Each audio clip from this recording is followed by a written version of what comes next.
46 சிகரம் அனைவருமே எனக்கு கிடைக்கும்.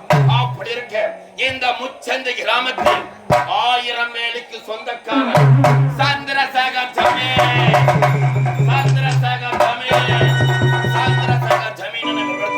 மிகவும் சீரம் சிறப்புடன் வாழ்ந்து வருகிறேன். இறந்த போகலாம். இந்த மந்திர கோளாகப்பட்டது பைரனுடைய கரத்தில் இருந்தது. இந்த மந்திர கோலை கரத்தை வைத்து கரையில வைத்து விட்டு நீராளுக்காக சென்றான் பைரனாகப்பட்டது. இந்த மந்திர கோலை நான் கரம் தொட்டு எடுத்து உடனே என் உருவமாகப்பட்டது ஆகாரமாக மாறிவிட்டது. அப்படி என்றால் இந்த மந்திரக்கோளுக்கு இவ்வளவு சக்தி அடங்கி இருக்கிறதா? இந்த மந்திரக்கோளுக்கு உரியவர் யாராக இருந்தாலும் என் கண் முன்னே